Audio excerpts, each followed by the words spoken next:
네, 안녕하세요. 저는 소아노인종합복지관 어르신들의 건강관리를 책임지고 있는 강남 간호사입니다. 만나 뵙게 되어서 반갑습니다. 저희가 3월달이었나요? 소아TB 건강관리 주제로 아마 지금 전 세계적으로 대유행을 하고 있는 코로나19 바이러스 감염병에 대해서 어르신들이 좀 이것만큼은 꼭 아셨으면 좋겠다 하는 그런 건강 정보들을 몇 가지 전달을 해드린 적이 있었습니다. 오늘은 그 두 번째 시간으로 감염병 예방을 위한 코로나19 백신 접종에 대해서 이야기를 한번 나눠볼까 합니다. 이제 와서 왜 뒷북이시냐, 나 2차 접종까지 끝났다 하시는 분들도 이 중에서는 많이 계시리라 믿어요. 그러시다면 참 다행일 듯한데, 실제로 우리 복지관을 이용을 하시고 계시는 어르신들 중에 좀 다수의 어르신들이 이미 1차 접종까지는 마치신 분들이 많이 계신 것 같더라고요. 그 중에서 특히 75세 이상 노인분들 같은 경우에는 2차 접종까지도 이미 완료를 하신 분들도 많이 계신 것 같았어요.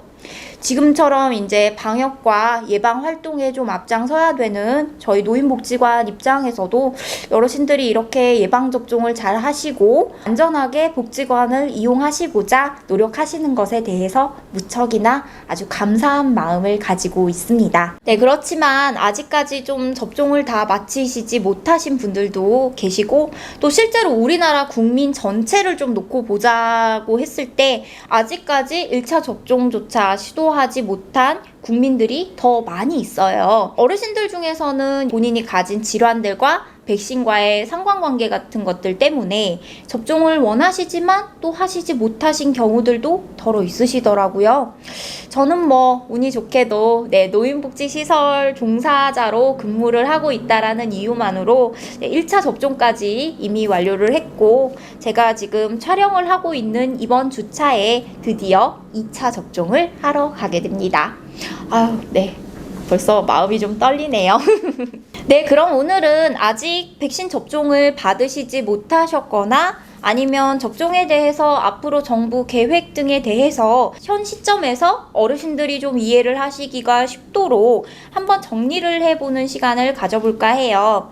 아시다시피 코로나19라는 바이러스 전파도, 또 이 바이러스에 대한 백신 접종에 대해서도 모두 전 세계적으로 처음 일어나고 있는 상황이다 보니 좀 현 가이드라인이 계속해서 좀 변하고 있다라는 점 먼저 좀 양해의 말씀을 드릴게요. 저희 소아TB 백신 접종 관련 건강교육 촬영을 하고 있는 오늘은 2021년 7월 12일이고요.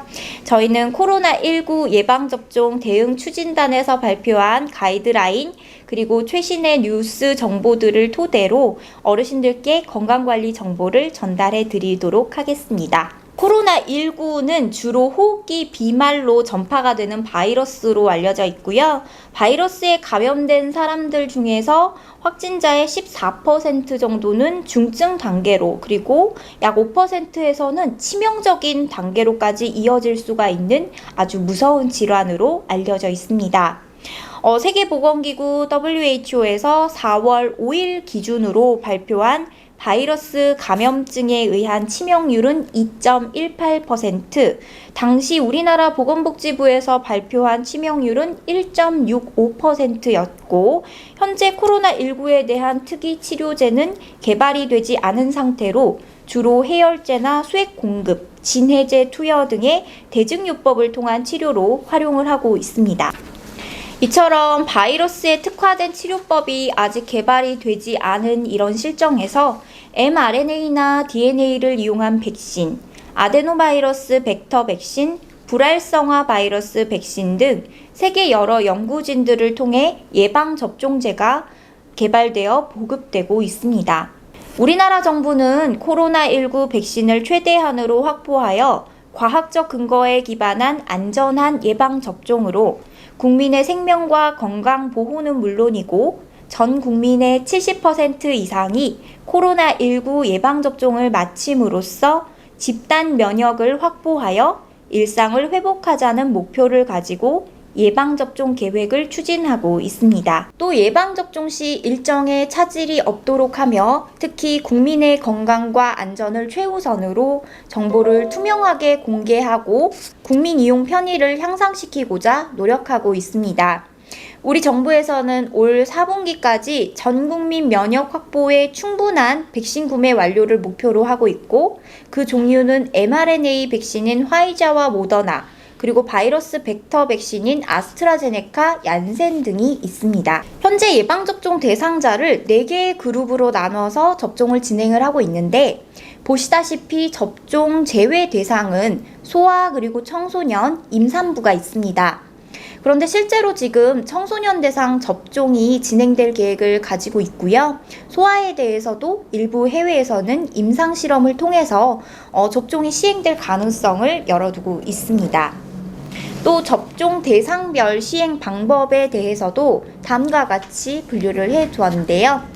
한 가지 좀 특이한 점은 보관이 까다로워서 예방접종 센터에서만 접종이 가능하다라고 했던 화이자나 모더나 백신에 대해서도 7월부터는 지역 위탁 의료기관인 병의원에서도 접종이 가능해질 수 있도록 그 보관 기준 방식을 바꾸어서 적용을 하였습니다. 백신 종류별 접종 횟수나 간격 등에 대한 조율도 백신 입고 일정이나 임상실험 결과를 바탕으로 조금씩 변경해서 지침을 발표하고 있습니다. 네, 이것은 4월 26일 기준으로 코로나19 예방접종 계획입니다.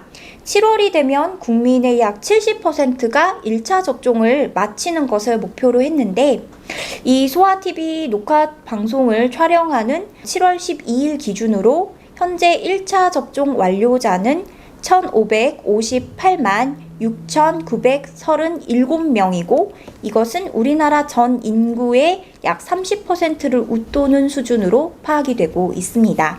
그럼 백신 접종을 왜 해야 되는지, 접종과 관련된 면역 기전이라든지 백신 접종으로 인한 기대 효과를 지금부터 살펴보도록 하겠습니다. 먼저 코로나19 바이러스가 우리 몸속에 들어오게 되면 혈액 내의 면역세포인 백혈구 바이러스가 바이러스 감염에 대행해서 싸우게 됩니다. 여기서 싸우는 백혈구 종류로는 대식세포, B세포, T세포가 있습니다. 대식세포는 주로 병원체나 죽은 세포를 탐식, 먹어치우는 역할들을 하고 B세포는 항체를 생성을 해서 대식세포를 탐색한 뒤에 남은 바이러스 조각들을 공격을 하는 그런 역할을 하고 있습니다. 그리고 T세포는 이미 감염된 세포들을 공격을 해서 제거를 해주는 그런 역할을 하는데 여기서 코로나19 백신은 B세포와 T세포를 자극을 시켜서 바이러스에 대항을 할 수 있도록 만들어져 있습니다. 이렇게 백신을 우리 몸속에 주입을 하게 되면 백신 종류에 따라서 조금 차이는 있겠지만 우리나라에 들어오는 대표적인 이런 백신들은 보통 70에서 95% 정도 효능을 보이는 것으로 밝혀져 있습니다.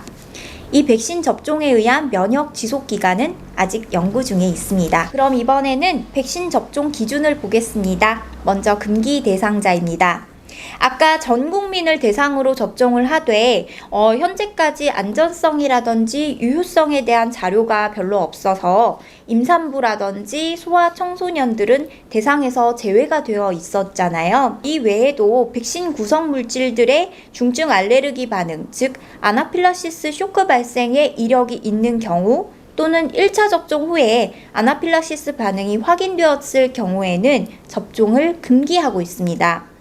또 코로나19 감염이 의심되는 사람, 그리고 현재 격리 중인 코로나19 확진자나 접촉자, 혹은 37.5도 이상의 발열, 그리고 급성 병증이 있는 경우에 접종 대상에서 제외하고 있습니다. 또 우리나라에서는 실제로 교차 접종에 대해서 허용을 좀 하지 않고 있었고 다른 백신들과 동시 접종 또한 권고를 하지 않았는데 이 지침도 지금 현재는 많이 수정이 되어서 발표가 되고 있죠. 만 50세 미만의 1차 아스트라제네카 접종자에 대해서 혈소판 감소성 혈전증 발생 위험을 염두해서 2차 접종을 화이자로 교차 접종하는 것을 공식화하였습니다. 현재 접종 기준 이외에 추가 접종이나 이른 접종, 지연 접종 등에 대해서는 고려를 하지 않고 있는데 이것 역시 추가적인 임상 데이터에 의해서 바뀔 가능성들이 있습니다. 그럼 내가 만약에 코로나19에 감염된 이력이 있었거나 그에 준하는 관련된 치료를 받은 사람이라면 어떻게 되는 걸까요? 백신 접종을 해야 할까요? 현재까지 코로나19 감염 후에 단일 클론 항체나 혈장 치료를 받은 대상자에게서 코로나19 예방접종에 대한 안전성과 효능에 대한 자료는 없습니다. 현 기준으로 코로나19 예방접종에 인한 면역 반응과 항체 치료의 간섭 효과를 피하도록 하기 위해서 치료제를 사용하고 최소 90일이 지난 이후에 예방접종을 시행할 수 있도록 권고를 하고 있는 수준입니다. 또 내가 코로나19 기감염자였다 하더라도 예방접종 여부 결정을 위한 바이러스 검사나 혈청 검사에 대해서 추가적으로 권고를 하고 있지는 않고 과거에 유증상 또는 무증상 감염 이력이 있었다 하더라도 접종 금기 대상자가 아닐 경우에 접종이 가능하도록 하고 있습니다. 만성질환자의 경우에서도 임상실험 결과에 따라 접종을 권고하고 있습니다. 그럼 면역 저하자에게는 어떤 기준을 적용하게 될까요? 면역 저하자에게 백신 접종에 대한 안전성과 효능에 대한 자료는 아직까지 없고요. 백신 접종으로 인해서 면역 반응이 감소하고 효능에 또한 영향을 미칠 수가 있습니다. 다만 코로나19 백신은 생백신이 아닌 사백신이기 때문에 접종 금기 대상자가 아닌 경우 접종을 권고하고 있으며 면역 억제 치료를 받는 대상에 대해서도 추가 접종 기준을 마련하여 담당 의사와 상의하여 정할 수 있도록 하고 있습니다.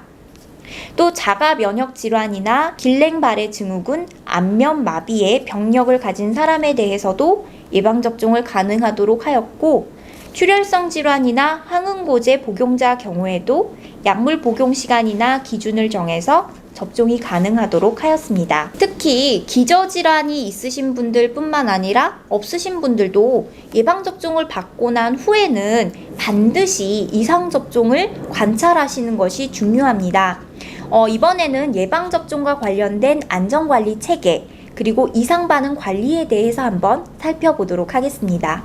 세계보건기구 WHO에서는 예방접종 후의 이상 반응을 접종 후에 발생된 모든 의도하지 않은 증상들을 다 포함하고 있고 반드시 예방접종과의 인과성을 요구하지는 않는다라고 규정을 하고 있습니다.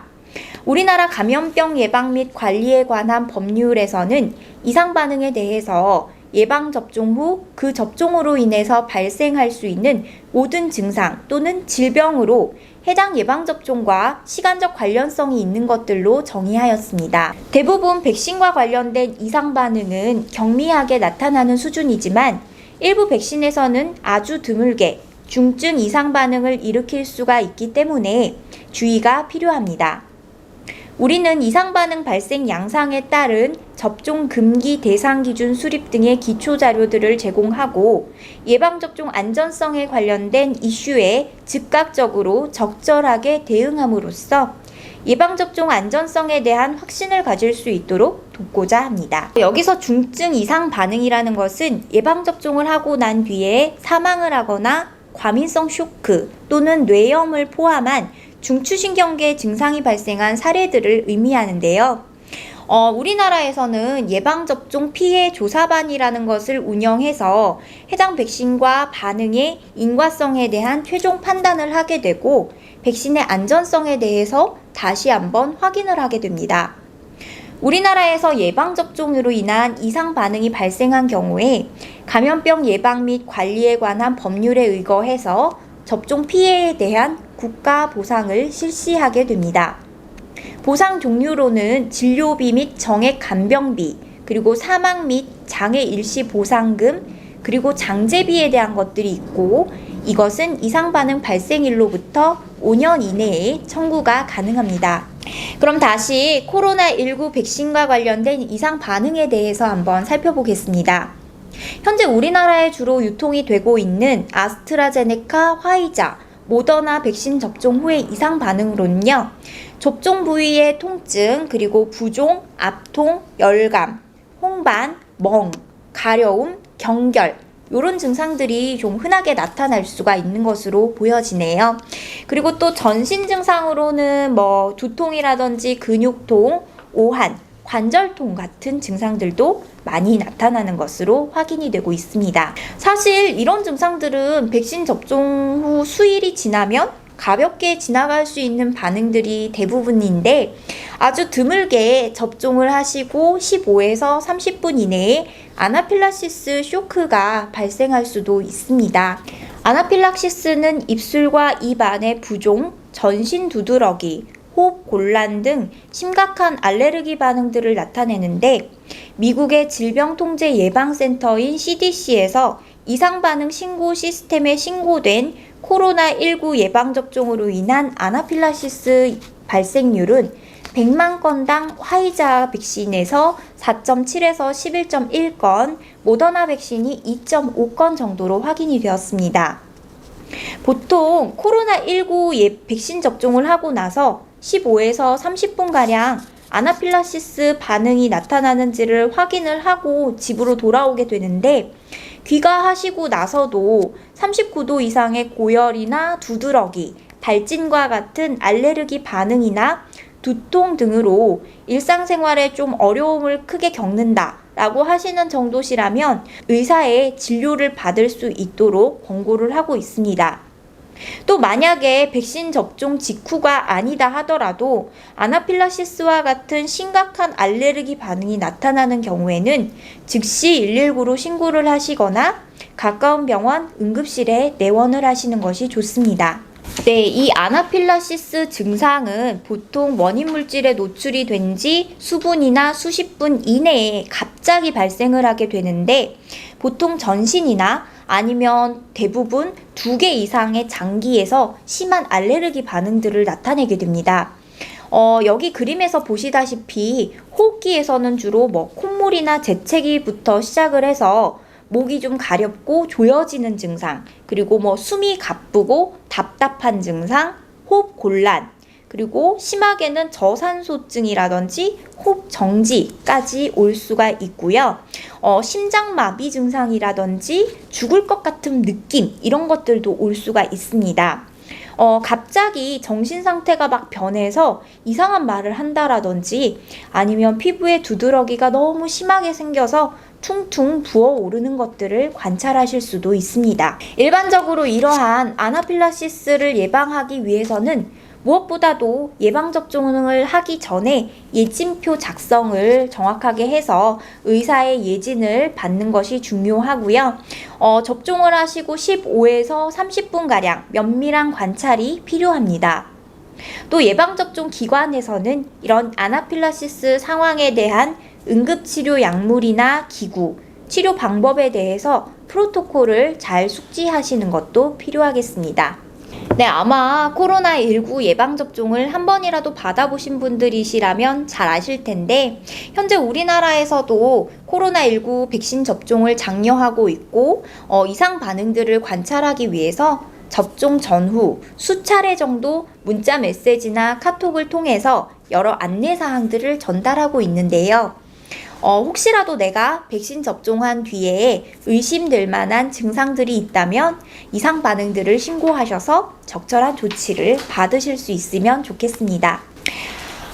네, 요즘 델타 변이 바이러스가 수도권을 중심으로 대유행을 하고 확산을 하고 있는데 다시 우리나라에서도 일상을 위협받고 있습니다. 우리 다 같이 마스크를 벗고 이전으로 돌아갈 수 있는 그 날을 위해서 서로를 좀 배려할 수 있는 소아노인종합복지관 이용 어르신들이 되실 수 있도록 응원하겠습니다. 네, 그럼 무더운 날씨에 건강 유의하시고요. 저는 2차 백신도 잘 맞고 돌아오도록 하겠습니다. 네, 시청해주셔서 감사합니다. 안녕히 계세요.